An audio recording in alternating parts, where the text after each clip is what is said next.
I request Dr. Hemant Murthy to start his talk on surgical simulators, the last talk of the day, an alternative to hands-on training. I think this is very important in the present day because of the lack of opportunities that the residents get in hands-on surgery.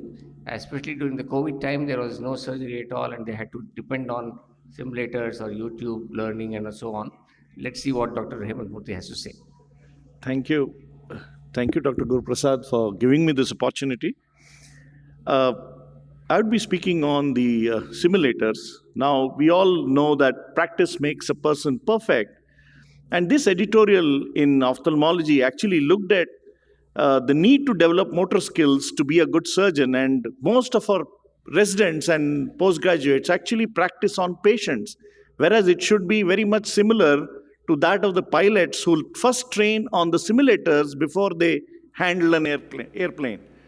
So this, simulation actually should be able to give you a much more objective and structured training to a higher level of skill for these residents. So I think there is a major now shift towards ensuring that simulator training is provided. Now, why is it important? Because they did a study on the errant capsulorhexis among residents before and after simulator training. They found that the errant capsulorhexis reduced by 68% after simulator training. And there was a difference between the third and fourth year residents in the number of errant CCCs. And this they found becomes very insignificant if you give them a simulator training. So this would actually shorten the learning curve. So there's another study which reported the rate of posterior capsule rent and vitreous loss in 680 residents, which appeared to be more than double in the first 80 cases, as we all know, compared to the last 80 cases. So they found that these complications plateau around 160 cases. So that's the time. So this is the learning curve that we all keep talking about. Hence, in the US, they have an accreditation that minimum a resident should do is 86 cases.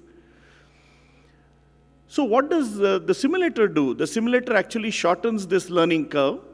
So they did look at the performance of surgery, the phacoemulsification, after simulator training. They found that the residents used to do it with fewer complications, and the phaco time was reduced by 22%, and the phaco power used also was reduced by 34%. So they tend to do their surgeries much more better, in a better way, with lesser complications. Now, as Dr. Guru Prasad was mentioning, in COVID, there is actually a study which was done by the JIPMER, where they found that because all elective surgeries were deferred, they found that the simulator training helped their postgraduates get the surgical skills that they need to have. So simulators are, a number of them are in the market. The IC has both the anterior and posterior modules. There are a lot of models for phacoemulsification. I had the opportunity to try out the IC in Arvind, Coimbatore. It has all the systems which look very similar to a microscope. It has a software which feels that you're operating on a vitrectomy machine. There is a foot switch. The foot pedals control the instrument so that you have a very similar feel to that of, it looks very much similar like this. And because you have a setup which feels like you're in an operating theater, it makes it fairly similar to that. So there are various modules which you can go through. There are some basic modules which look into navigation. How do you hold your instruments? How do you navigate within the eye? The forceps training module and the anterior tremor training module. Then there is the advanced training which shows you how to handle the vitrector, how do you peel an epiretinal membrane or an ILM peeling, PVD induction. So all this can be tried out. So you can even adjust the illumination by using that. So in the navigation, what it does is it tends, you have an instrument which you touch these different size balls, and once it turns green, that means you're being able to navigate within the eye without causing any iatrogenic trauma. So these are one of the ways. Then there would be a navigation wherein there would be different size balls, so you only touch the smaller ones, or even much smaller. and you can even do it with scleral depression. And this depression you can adjust in the machine to say how much of depression you want, where you want it. You can even do it from the touch screen. And in the end, it gives you a score which tells you how your, what is your efficiency, how is your instrument handling, how is your microscope handling, the tissue treatment. All this would come into a score and tell you how good you are in the simulator. So these are very good tools to really train the students to get the hang on surgical skills. Then it also gives you forceps training, wherein you need to put this block into the another object, which is away from the retina without causing any retinal trauma. So this would help you manipulate within the eye. So they're similar. These are various exercises that you can do, or to drop these, these small pellets into the a basket.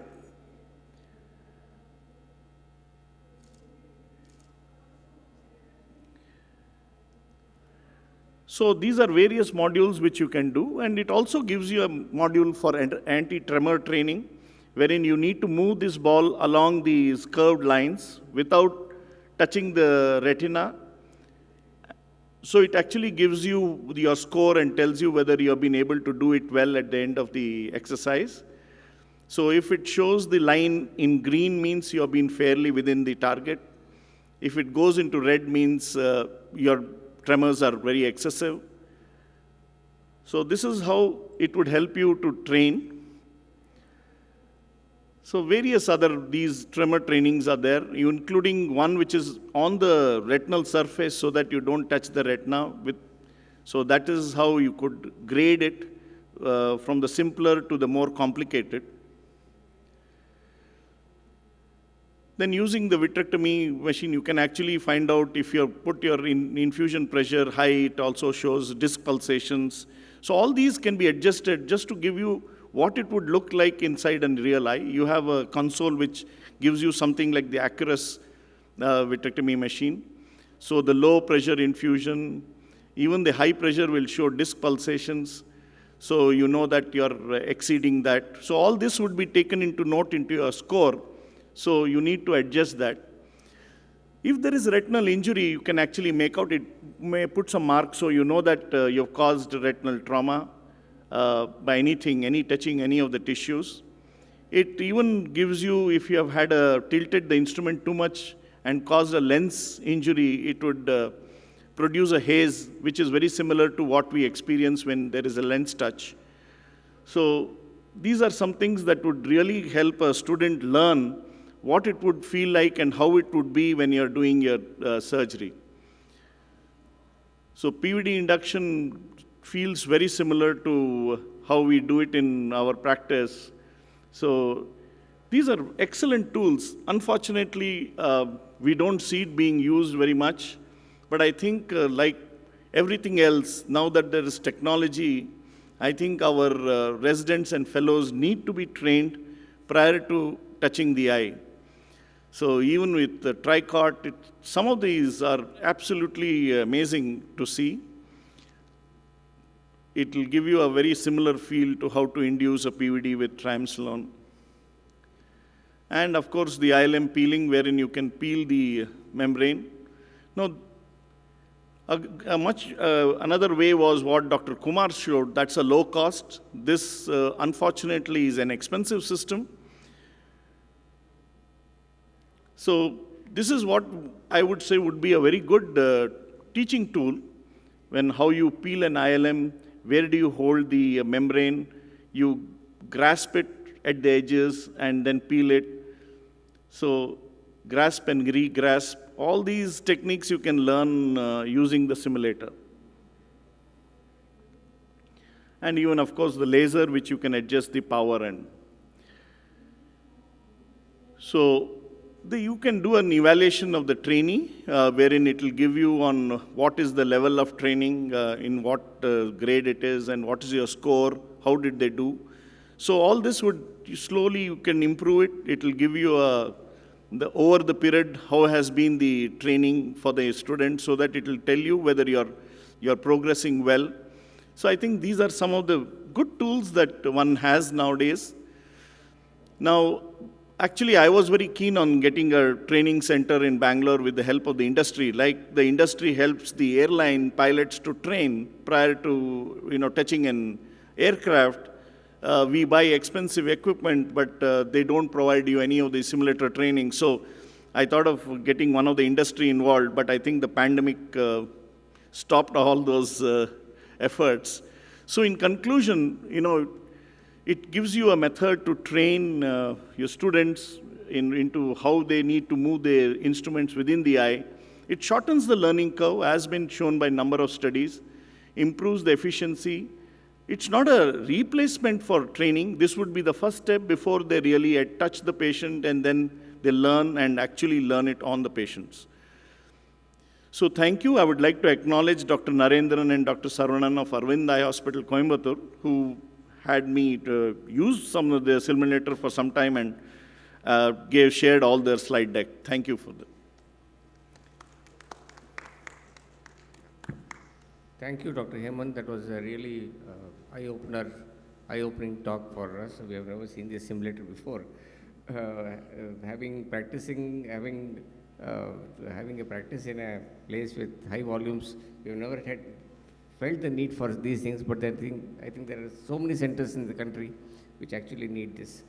Thank you very much. Now we would like to have inputs from the seniors who are here, and also any discussion, any questions that you might like to ask. You are most welcome. We have still 5 minutes to go. I can just make some additions to the microscope talk, which was very good by Apurva.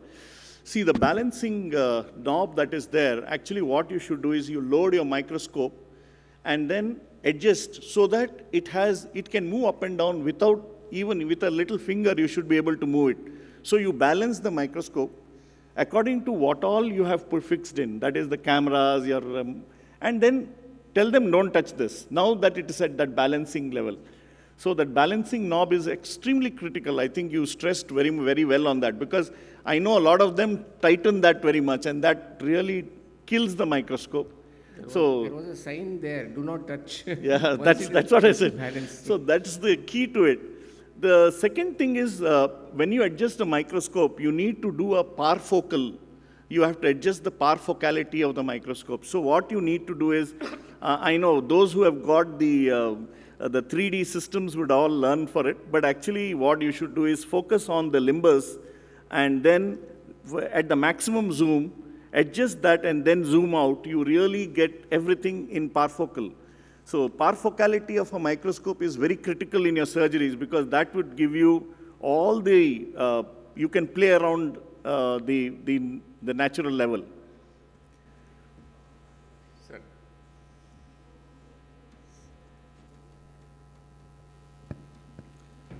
Thank you. Thank you, Kumar. I think I've seen your video earlier also, and it's really wonderful, because how you can use day-to-day, articles to, to train surgical, something which is a really sophisticated thing to do, and that's wonderful. Having said that, I think we are using now simulator for a few years now, and I think it's a wonderful tool for teaching, because it actually give you that feel of getting into the eye, and not only that, it's kind of a stepwise progression is there, so you have different modules and you can go from one to another and another.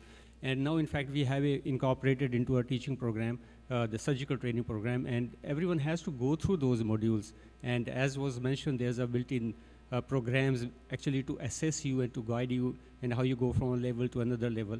And so I think before the student goes on to the human being, we have a good training on the simulators, and then we supplement it with the wet lab, like in the goat eye or something, so that they get the feeling of that tissue, because tissue handling is different from what you are doing on the simulator. So I think once you've done the simulator, and then you have gone through the wet, through goat eye or some tissue handling program, after that, when the students go to the OR, they are very confident, and we have actually seen that complication rates drop down.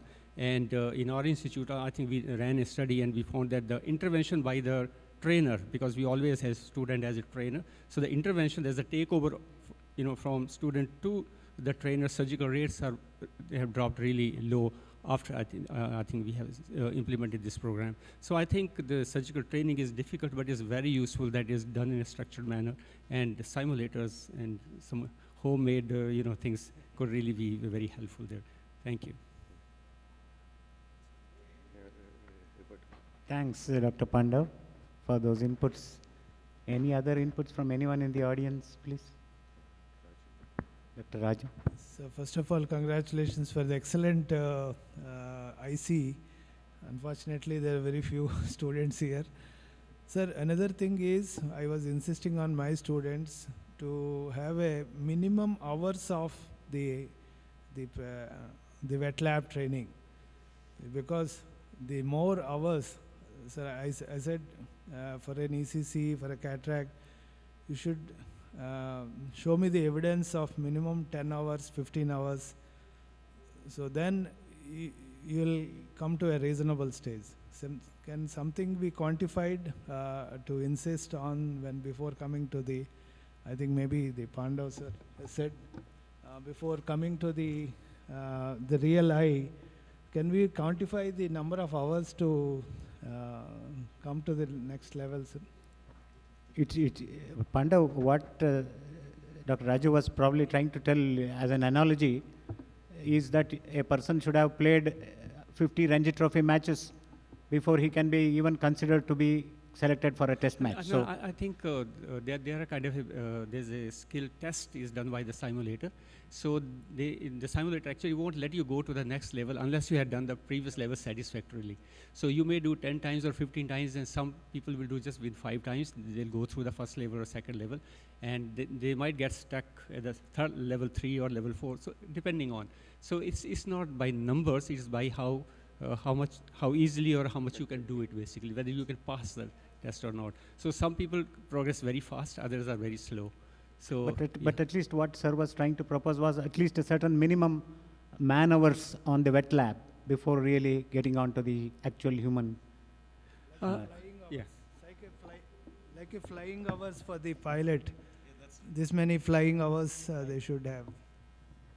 I think what we are doing is we are not counting the hours now, or maybe there's again another parameters that can be incorporated. But what we are doing is that they have to do those levels satisfactorily. Otherwise, they can't go to the next one. And before go to the OT, they have to have a tissue training on goat eyes.